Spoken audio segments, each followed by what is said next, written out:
नहीं बढ़ रहा है, लोग नहीं बढ़ रहे हैं, परमेश्वर छुटकारा नहीं दे रहा है, लोग के बीच में प्रभु काम नहीं कर रहा है। हम इसके लिए आंसू बहाएं, हम इसके लिए प्रभु से दुआ करें, हम इसके लिए प्रार्थना करें। ये केवल एक पास्टर का काम नहीं है, याद रखिएगा, ये सबका काम है।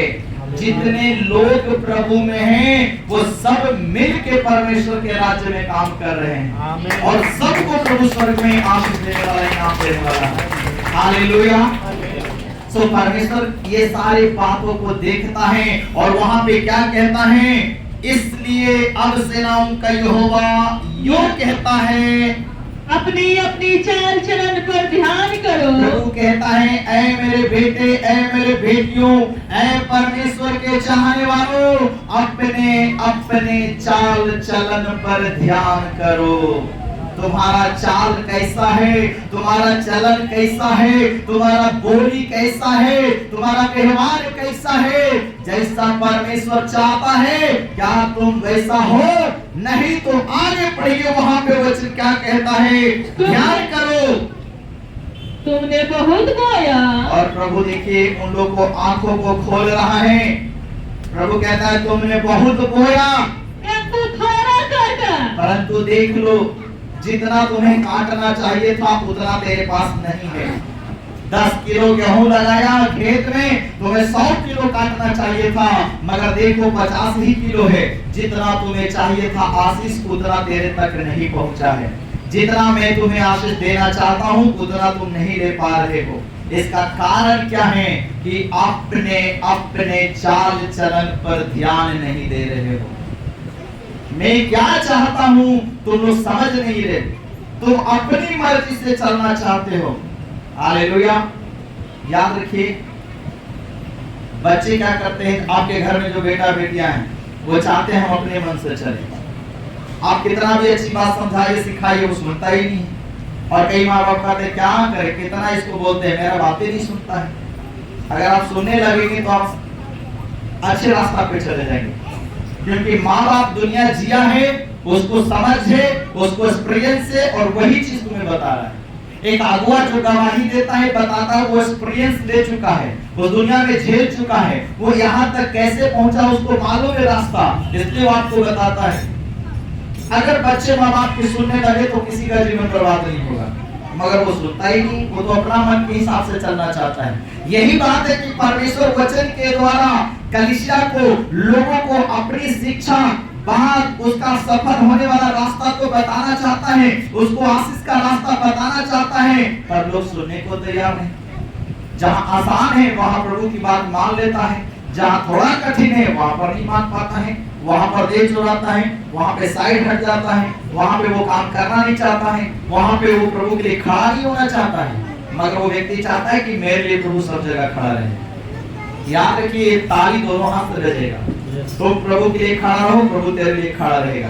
तो प्रभु का काम करो, प्रभु तेरा काम करेगा। हालेलुया। हम एक दूसरे की जरूरत है। वो परमेश्वर जरूर है, मगर वो सब काम अपने आप से नहीं कर सकता, उसको हमारी जरूरत है और हमें उसकी जरूरत है। हम दोनों मिलेंगे तब जाके परमेश्वर का सारा काम और मेरा भी काम पूरा हो जाएगा। तो यहाँ पे प्रभु क्या कहता है, तुमने बहुत बोया परंतु देखो तुम्हारे पास थोड़ा ही। हालेलुया। हम लंबा लंबा आशीष के लिए उपवास कर रहे हैं, हम आंसू बहा बहा के प्रार्थना कर रहे हैं और हम बहुत कुछ कर रहे हैं, हम बहुत आशा उम्मीद रखे हैं परमेश्वर से। हाँ, प्रभु ये देगा, प्रभु वो देगा, दिन रात बोलते रहते हैं, मगर काम नहीं देखते कि हमारा काम कैसा है, हमारा बोली कैसा है, हमारा विचार कैसा है। परमेश्वर जैसा चाह रहा है क्या हम वैसा चल रहे हैं? परमेश्वर जैसा सुनना चाह रहा है क्या हम वैसा बोल रहे हैं? परमेश्वर जो मेरे जीवन में देखना चाहता है क्या हम वो काम कर रहे हैं? नहीं, तो फिर आशीष कैसे आएगा? आशीष कैसे आएगा? प्रभु इसीलिए कहता है तुम अपने अपने चाल चलन पे क्या करो? ध्यान करो। हालेलुया। अपने अपने चाल चलन पे क्या करो? ध्यान करो। हालेलुया। मेरा चाल कैसा है प्रभु में, मेरा चलन कैसा है प्रभु में, मेरा लेन देन कैसा है प्रभु में, मेरा प्रार्थना का जीवन कैसा है प्रभु में, मेरा बोली कैसा है प्रभु में। जैसा होना चाहिए क्या वैसा है? याद रखिए, स्वर्ग के समय प्रभु आपको क्या वचन दिया? जिसके काम निर्दोष हो, जिनका हृदय शुद्ध है और जो अपना मन व्यर्थ बातों में नहीं लगाया और जो कपट से शपथ नहीं खाया, वही लोग यहोवा की ओर से आशीष पाएंगे। हालेलुया। मैं आपको बताने के लिए चाहता हूं, आज जितने यीशु मसीह में गरीबी की जिंदगी जी रहे, परमेश्वर की इच्छा नहीं है। वो तकलीफ में जी रहे, ये परमेश्वर की इच्छा नहीं है। वो पहले हालात से भी बदतर हालात में चले गए, ये परमेश्वर की इच्छा नहीं है। और ना ही ये करने के लिए प्रभु उसको जीवन में बुलाया था। उसको प्रभु एक अच्छा लाइफ देने के लिए बुलाया था, एक अच्छा जीवन देने के लिए प्रभु बुलाया था। मगर वो प्रभु की सुनता नहीं, वो अपनी मन की ज्यादा सुनता है, अगुओं का सुनता नहीं, लोगों की ज्यादा सुनता है। इसलिए उसके जीवन बिखरा पड़ा हुआ है। जैसे कि प्रभु का भवन बिखरा है, उसी तरह से उसका जीवन बिखरा है। प्रभु क्या दिखाना चाहता है? मेरा भवन के लिए तुम्हें चिंता नहीं, हालेलुया। मेरे राज्य की तुम्हें चिंता नहीं, मेरा आत्मा में बचाने के लिए इस दुनिया में आकर अपना जीवन बलिदान किया, तुम्हें इस बात का कोई परवाह नहीं।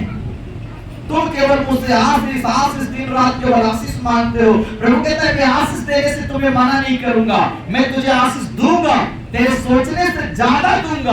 परंतु मुझे भी तुमसे कुछ चाहिए, जो हिसाब मैं देखना चाहता हूं वो मुझे करके दिखा। हालेलुया।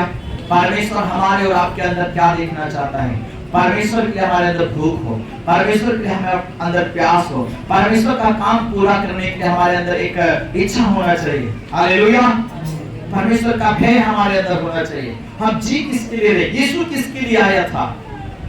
याद रखिए, जिस दिन आप मसीह में आए और बपतिस्मा लिए, आप संसार के लिए मर चुके हैं। वचन कहता है अब जो हम जिंदा है वो मसीह के लिए जिंदा है।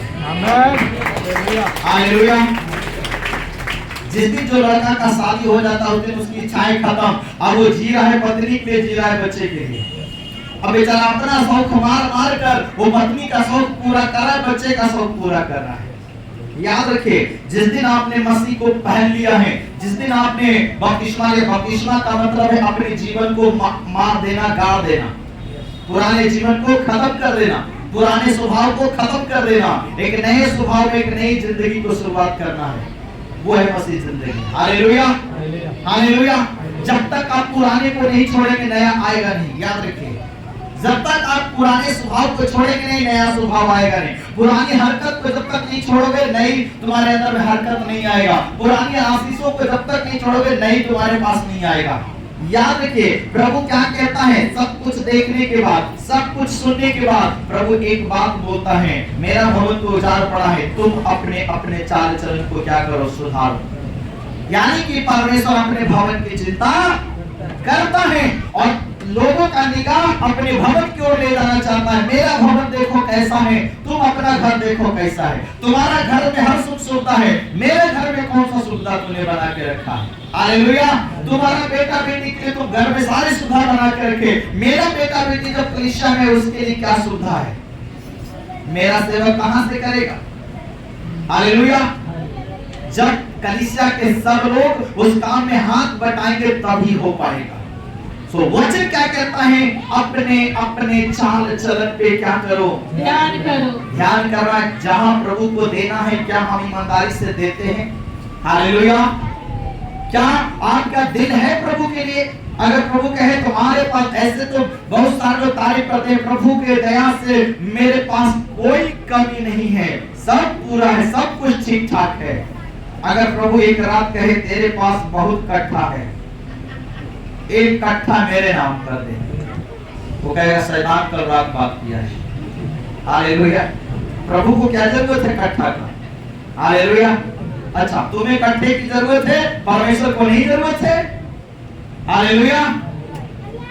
याद रखिए, अब्राहम से परमेश्वर उसका एक लौता पुत्र मांग के उसके हृदय को चेक किया था। आप परमेश्वर के लिए कहते हुए प्रभु तेरे लिए मरूंगा। पतरस ने कहा प्रभु मैं तेरे लिए बंदी गिरा जाना पड़े जाऊंगा, मरना पड़े तो मरूंगा, मगर आइन टाइम पे धोखा दिया। हालेलुया।